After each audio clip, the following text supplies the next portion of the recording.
क्योंकि नित्यानंद राय के नाम पर नीतीश कुमार कभी तैयार नहीं होंगे, कभी नहीं मतलब कभी नहीं।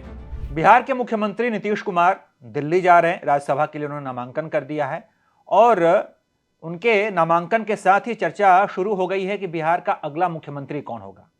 तमाम सूत्र और तमाम दावे ये कह रहे हैं कि भाई इस बार बीजेपी अपना मुख्यमंत्री बनाएगी और पहली बार ऐसा होगा जब बिहार के अंदर बीजेपी का अपना मुख्यमंत्री होगा। इसमें भी कई नामों की चर्चा है और एक नाम है केंद्रीय गृह मंत्री नित्यानंद राय का। वो यादव समाज से आते हैं। क्या नित्यानंद राय बिहार के अगले मुख्यमंत्री हो सकते हैं? क्या बीजेपी किसी यादव को बिहार का मुख्यमंत्री बनाएगी? क्या लगता है सर इस पे अगर हम बातचीत करें, नित्यानंद राय की क्या संभावना आपको दिखती है? देखिए, नित्यानंद राय सहित 3-4 नाम पहले से चर्चा में है। नित्यानंद राय केंद्र में मंत्री हैं, बीजेपी के बिहार में अध्यक्ष रह चुके हैं, युवा मोर्चा के भी अध्यक्ष थे और लगातार चुनाव जीतते रहे। और सबसे बड़ी बात यह है कि भारतीय जनता पार्टी में हैं और यादव जाति से आते हैं, उस यादव जाति से जो कि बिहार में लालू परिवार, तेजस्वी यादव का वोट बैंक माना जाता है। बावजूद इसके नित्यानंद राय की बीजेपी में चलती है, बीजेपी में पूछ है। जहां तक मुख्यमंत्री बनने का सवाल है तो बिहार में बीजेपी अगर मान लीजिए ऐसा, बीजेपी का सेंट्रल लीडरशिप अगर ऐसा सोचे भी, एक मिनट के लिए मान लीजिए कि सोचे भी कि हम नित्यानंद चूंकि हमारे लॉयल हैं, करीबी हैं, तो हम इनको प्रमोट करते हैं, इनको मुख्यमंत्री बनाते हैं, तो इसका कोई राजनीतिक फायदा भारतीय जनता पार्टी को निकट भविष्य में होगा ऐसा लगता नहीं है। तो इस हिसाब से नित्यानंद राय का दावा कमजोर है। कमजोर इसलिए भी है क्योंकि आप नित्यानंद राय को मुख्यमंत्री किस लिए बनाएंगे? राजनीतिक रूप से आप इसलिए बनाएंगे ना ताकि सामाजिक समीकरण में वो यादवों का वोट लालू परिवार से तोड़ के लाए। हाँ, लेकिन तेजस्वी को कमजोर करने, तेजस्वी कमजोर करे, है ना। लेकिन आपको यहां समझना पड़ेगा कि आरजेडी का बेस वोट क्या है? एमवाई, जो शुरू से है, आज से नहीं है, लालू यादव के मजबूती काल से है। और भारतीय जनता पार्टी का बेस वोट कौन है? भारतीय जनता पार्टी का वो बेस वोट है सवर्ण, नॉन यादव। जेडीयू का वोट बैंक कौन सा है? Non Yadav, OBC, EBC. लड़ाई कहां शुरू हुई? लड़ाई शुरू हुई 1994 में जब समता पार्टी का निर्माण हुआ, तो लड़ाई ही इसी बात की थी ना।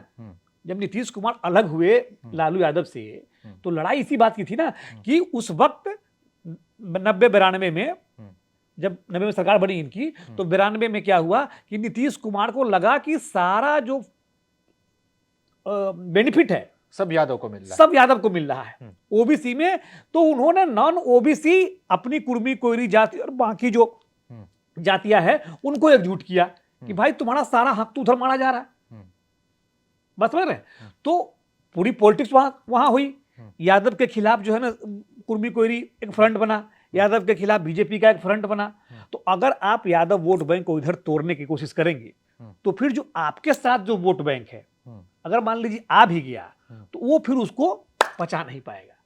तो इसका फिर देखिए, बड़ा सामाजिक समीकरण को समझना पड़ेगा इसका, है ना। ऐसा नहीं है कि आप सीधे बोल दीजिएगा उसको बिठा दिए तो सारा यादव इधर आ गया, आप उसको हटा दिए सारा यादव, ऐसे नहीं होता है ना। तो वहां देखना पड़ेगा कॉम्बिनेशन क्या है, कॉम्बिनेशन क्या बैठता है। तो इसका अगर ऐसा आप प्रयोग करते भी हैं तो इसका नुकसान आपको होगा। नुकसान इन द सेंस की जो यादव वोट, यादव जो आप समझिए ग्राउंड पर क्या होता है, विधानसभा चुनाव लड़ रहे हैं तो बड़ा पर्सनली होता है मामला ना। अगर कैंडिडेट आरजेडी से यादव है, दूसरी पार्टी दूसरी जाति का है, तो लोग इसको पर्सनली लेते हैं, समर्थक इसको पर्सनली लेते हैं, तो वहां लफड़ा हो जाता है। तो इस लफड़ा से भी आपको बचना पड़ेगा ना। तो इस लफड़ा से बचने के लिए क्या करना पड़ेगा कि आपका जो वोट बैंक है वो खिसक जाएगा। हाँ, आप खिसक जाएगा ना। अगर मान लीजिए आपने बना दिया तो सोचेगा ना कि हमको भाई, हम तो इसी से लड़ते हैं दिन रात, यही हमारा नेता हो गया, तो हम क्या करें। तो फिर उस स्थिति में यादव आरजेडी के पास नहीं जाएगा, क्योंकि आप यादव को लेके आ रहे हैं कि यादव हमारे पास, आपके पास नहीं रहेगा। तो उस स्थिति में हो सकता है कोई तीसरा फ्रंट, उसको फायदा हो जाए, प्रशांत किशोर जैसे नेताओं। लेकिन ये सब हाइपोथेटिकल है। फिर बता दो दर्शकों को कि ये सब बात जो हो रही है, देखिए यादव कई कारण है नित्यानंद राय के सीएम नहीं बनने की। एक यही कारण नहीं है, क्योंकि नित्यानंद राय के नाम पर नीतीश कुमार कभी तैयार नहीं होंगे, कभी नहीं मतलब कभी नहीं। इसलिए तैयार नहीं होंगे क्योंकि आपको याद होगा पिछली बार जब 2022 में नीतीश कुमार अलग हुए थे भूपेंद्र यादव प्रभारी थे बिहार के, मनाने के लिए धर्मेंद्र प्रधान को लगाया गया था। उस वक्त चर्चा इसी बात की थी कि बीजेपी नित्यानंद राय को मुख्यमंत्री बना सकती है। पूरे पॉलिटिकल सर्किल में इसी बात की खबर थी कि बिहार के प्रभारी नित्यानंद राय को प्रोजेक्ट कर रहे हैं और बीजेपी पुश कर रही है अपना सीएम के लिए, जब 2020 में इनके कम नंबर आए थे। तो 2022 में पलटा पलटी इसी नाम पर हुआ था कि बीजेपी अपना सीएम बनाना चाहती थी नित्यानंद राय को आगे करके, ठीक है। तो पलटा पलटी इसी बात पर हुआ था। तो इसी बात पर जो है ना जेडीयू के रणनीतिकारों को लगा तो वो अलग हो गए। तो चूंकि गठबंधन में नीतीश कुमार के साथ आपको जाना है तो आप उनकी मर्जी के बगैर नहीं जाएंगे। तो नित्यानंद राय एक तो सामाजिक समीकरण के हिसाब से फिट नहीं बैठ रहे एनडीए के खांचे में, दूसरा नीतीश कुमार उनके नाम पर तैयार नहीं होंगे, और तीसरा नित्यानंद राय के मुख्यमंत्री बनने से बीजेपी 3%, 4%, 5% यादव का वोट लाएगी, 80%, 90% वोट लालू परिवार से नहीं टूटेगा, क्योंकि यादवों के नेता आज की तारीख में बिहार में लालू यादव ही हैं, तेजस्वी यादव ही हैं। उल्टे बीजेपी के जो वोटर्स हैं वो टूट जाएंगे, इनके 20-30% वो टूट जाएंगे क्योंकि यादव डोमिनेंट क्लास है। अच्छा, यूपी की बात की जा रही है कि यूपी में चुनाव है और यूपी में यादवों का बोलबाला, अगर बिहार के अंदर अपना बीजेपी अपना यादव सीएम बनाती है तो उससे यूपी के अंदर बीजेपी को फायदा मिलेगा। क्या यूपी और बिहार का कोई संबंध है क्या इससे? देखिए, राजनीतिक रूप से संबंध तो अगर चूंकि आसपास का स्टेट है तो उसका प्रभाव तो पड़ता ही है, लेकिन उत्तर प्रदेश में भी अगर कोई यादव लीडर उस तरह का नहीं होता तब इसका इम्पैक्ट आप सोच सकते थे। उत्तर प्रदेश में ऑलरेडी यादव की पार्टी ही है, एमवाई का समीकरण ही यहाँ है जो पीडीए लेके बना रहे हैं अखिलेश यादव। अखिलेश यादव उत्तर प्रदेश में यादवों के कोर नेता है, इकलौते नेता है। 2-4 पॉकेट में अपवाद कोई हो सकता है, लेकिन यादव उत्तर प्रदेश में अखिलेश यादव को छोड़ के कहीं नहीं जा रहा है। और ऐसा बिल्कुल नहीं है कि बिहार में यादव नित्यानंद राय को मुख्यमंत्री बना दीजिएगा तो उत्तर प्रदेश का यादव पलट के चला जाएगा बीजेपी के साथ, ऐसा कहीं से कोई कॉम्बिनेशन नहीं। अच्छा, 2 दिन हो गए हैं तमाम इन चर्चाओं के, अभी तक दूसरे दिन में जो है कौन प्रबल दावेदार है बीजेपी से? देखिए, अभी एकमात्र प्रबल दावेदार पहले नंबर पर भी वही है और आखिरी नंबर पर भी वही है, सम्राट चौधरी। पहले नंबर पर भी सारे कॉम्बिनेशन जो है सम्राट चौधरी के फेवर में है। सारा वो दूसरी पार्टी से आए हैं, बस यही एक माइनस पॉइंट है, नहीं रहा उनका। बस यही एक माइनस पॉइंट है कि वो संघ के बैकग्राउंड के नहीं है, बीजेपी के बैकग्राउंड के नहीं है, लेकिन पिछले 5-6 सालों में उन्होंने अपने आप को बीजेपी के अंदर रह के साबित कर दिया।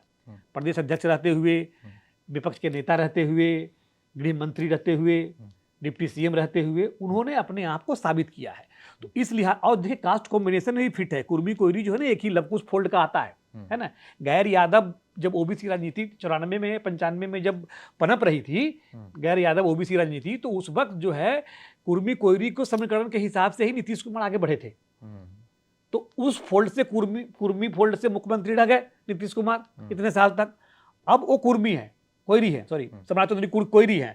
तो उस कॉम्बिनेशन को फुलफिल करने के लिए सम्राट चौधरी इस वक्त सबसे बेस्ट और सब, चूंकि उनका देखिए उनके साथ क्या है कि सेंट्रल लीडरशिप का भी समर्थन है। अब देखिए तमाम विरोधों के बावजूद उनको दूसरी बार भी डिप्टी सीएम बनाया ना। तमाम पार्टी के लोग कह रहे थे कि सम्राट चौधरी जो है ना बाहरी आदमी है, प्रदेश नहीं बनाना चाहिए, लेकिन वो बनाया गया उनको। तो उनका सेंट्रल लीडरशिप पर उनका भरोसा है और प्रदेश अध्यक्ष रहते हुए उन्होंने पूरा काम किया है बिहार में घूम कर। और नीतीश कुमार के साथ उनकी ट्यूनिंग फिट हो गई है, तो नीतीश कुमार को उनके नाम पर कोई आपत्ति नहीं होगी। तो सम्राट चौधरी नंबर 1 और आखिरी दावेदार सम्राट चौधरी है। लेकिन अगर उसमें इफ एंड बट भी है, इफ एंड बट इसलिए है क्योंकि बीजेपी हमेशा चौंकाने के लिए जानी जाती है। आप जानते करते हैं कि भाई बीजेपी जो है अंतिम समय पर कुछ भी कर सकती है। तो उस लिहाज से आप 3-4 नामों पर चर्चा कर सकते हैं। विजय सिन्हा की बात कर लीजिए, क्योंकि भाई यूजीसी वाली कार्ड खोजना है तो विजय सिन्हा को आगे कर लीजिए, मंगल पांडे को आगे कर लीजिए। उसी तरीके से अगर आपको संजीव चौरसिया की बात हम लोग कर रहे थे, तो नीतीश मिश्रा भी तो बाहर से आए हुए हैं। नीतीश मिश्रा भी कांग्रेस के लीडर रहे, जगन्नाथ मिश्रा जी के पुत्र हैं। हालांकि बीजेपी में खपा रहे हैं बहुत दिनों से, वो जेडीयू में भी रहे, वो भी घूम फिर के आए। वो भी कोई मूल भाजपाई नहीं है ना भाई, वो भी तो जेडीयू में रहे हैं, हम में रहे हैं और वहां से आए हैं। तो घूम के आए। तो कुल मिलाकर देखिए दावेदार तो कई हैं और अब जब तक फैसला नहीं होता है तब तक इस तरीके से अटकलों का बाजार गर्म रहेगा और चर्चा चलती रहेगी। एक तो मुझे किसी ने बताया कि वो जो राज्यसभा की सांसद हैं धर्मशीला गुप्ता, है ना, उनको मुख्यमंत्री बना सकता है महिला कोटे से और पिछड़े वैश्य कोटे से।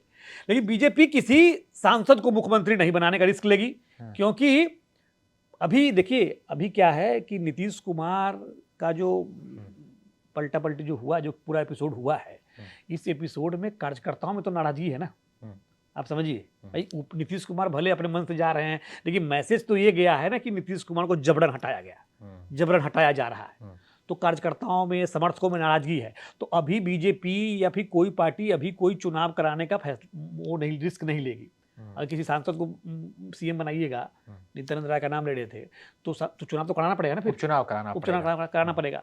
वैसी जो है ना, अभी बीजेपी चुनाव नहीं कराएगी। अभी जो है ना, किसी विधायक, किसी एमएलसी को सीएम बनाएगी। और सम्राट चौधरी अभी नंबर 1 दावेदार चल रहे हैं। तो हम लोग भी मान के चल रहे हैं कि सम्राट चौधरी ही मुख्यमंत्री होंगे।